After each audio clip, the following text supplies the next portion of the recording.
ဂျပန်နိုင်ငံရဲ့လက်ရှိဝန်ကြီးချုပ်ဖြစ်တဲ့ရှီဂေရုအီရှိဘကတာဝန်ကနေအနားယူမယ်လို့အတိအလင်းထုတ်ပြန်ကြေညာပြီးနောက်မှာသူ့ရဲ့ပါတီဖြစ်တဲ့ Liberal Democratic Party (ADP) ရဲ့ပါတီတွင်းခေါင်းဆောင်ရွေးချယ်ပွဲကိုပြီးခဲ့တဲ့အောက်တိုဘာလ4 ရက်နေ့မှာပြုလုပ်ခဲ့ပြီးတော့အသက်64နှစ်အရွယ်ကွန်ဆာဗေးတစ်နိုင်ငံရေးသမားဖြစ်ထင်ရှားတဲ့တာကာအီချီဆာနာယေဟာထောက်ခံမဲ185မဲနဲ့ပါတီခေါင်းဆောင်ဖြစ်ရွေးချယ်ခံရပြီးနောက်ဂျပန်နိုင်ငံရဲ့ပထမဦးဆုံးအမျိုးသမီးဝန်ကြီးချုပ်ဖြစ်လာဖို့ရည်မှန်းဆလာခဲ့ပါတယ်။ဒီနေ့မှာတော့သူမရဲ့ဘဝဖြတ်သန်းမှုနိုင်ငံခြားရေးမူဝါဒအမြင်တွေနဲ့နိုင်ငံခြားသားတွေနဲ့ပတ်သက်ပြီးဘာတွေပြောင်းလဲလာမလဲဆိုတာတွေကိုလေ့လာကြည့်ရအောင်ပါ။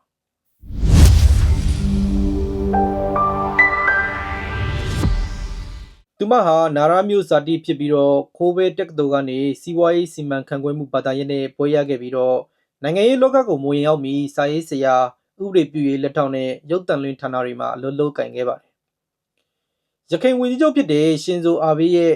လက်ထောက်တူဖြစ်တဲ့သူမဟာရှင်ဇိုအာဘေးရဲ့ဝန်ကြီးချုပ်တက်တန်းအတွင်းပြည်တွင်းရေးရာနဲ့ဆက်သွယ်ရေးဝန်ကြီးအဖြစ်တာဝန်အမျိုးမျိုးကိုထမ်းဆောင်ခဲ့ပါတယ်။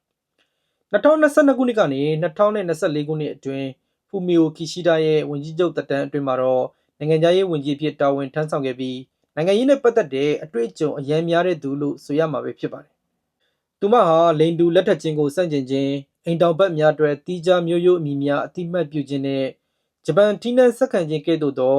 လူမှုရေးကိစ္စတွေမှာအရန်ကိုရှေးရိုးဆန်တဲ့သူတစ်ယောက်ပဲဖြစ်ပါတယ်။သူမဟာဂျပန်နိုင်ငံကိုစစ်တပ်မဲ့နိုင်ငံအဖြစ်သတ်မှတ်ထားတဲ့ဖွဲ့စည်းပုံအခြေခံဥပဒေပုံမှန်9ကိုပြင်ဆင်ဖို့ထောက်ခံသူဖြစ်ပြီးတော့ဂျပန်နိုင်ငံအနေနဲ့စစ်တပ်အင်အားအသုံးပြုနိုင်ဖို့အခွင့်အရေးရှိကြောင်းယူဆထားတဲ့သူတစ်ယောက်လည်းဖြစ်ပါတယ်။ဒါပြင်သူမရဲ့နိုင်ငံခြားရေးနဲ့လုံခြုံရေးအမြင်က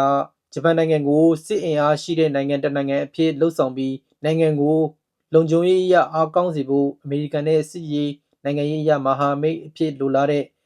ယူဆရှိတဲ့သူတစ်ယောက်လည်းဖြစ်ပါတယ်။သူမဟာခက်ထန်တဲ့ကွန်ဆာဗေးတစ်အမျိုးသားရေးဝါဒီသမားတဦးဖြစ်တယ်လို့လက်ရစွန်းရောက်ဂျပန်လူမျိုးရေးဝါဒီအဖွဲ့အစည်းနစ်ပွန်ခိုင်ကြီးရဲ့အဖွဲ့ဝင်တစ်ယောက်လည်းဖြစ်ပါတယ်။ဒုတိယကမ္ဘာစစ်တွင်းကဂျပန်စစ်ရာဇဝတ်မှုတွေဟာပုံကြီးချဲ့ခြင်းဖြစ်တယ်လို့သူမကစောတကတက်ခဲ့ဘူးတဲ့သူလည်းဖြစ်ပါတယ်။သူမကို South China Morning Post မဂ္ဂဇင်းကလက်ရစွန်းသမားဖြစ်ဖော်ပြခဲ့တယ်လို့2021ခုနှစ်မှာတော့ Time မဂ္ဂဇင်းကသူမအလွန်ရှေးရိုးဆွဲဆန်သူအဖြစ်ဖော်ပြခဲ့ပူးပါတယ်။နိုင်ငံခြားသားမူဝါဒနဲ့ပတ်သက်ပြီးအခြားနိုင်ငံသားတွေကိုလွယ်ကူကူလက်မခံသင့်ဘူးဆိုတဲ့အယူဆရှိသူဖြစ်တဲ့ကြောင့်အထောက်ထားမဲ့တရားမဝင်နေထိုင်သူတွေနဲ့လိမ်လည်ပြီးဒုက္ခသည်လျှောက်ထားသူတွေကိုဦးစားပေးကင်တွယ်မယ်လို့ယူဆရပြီး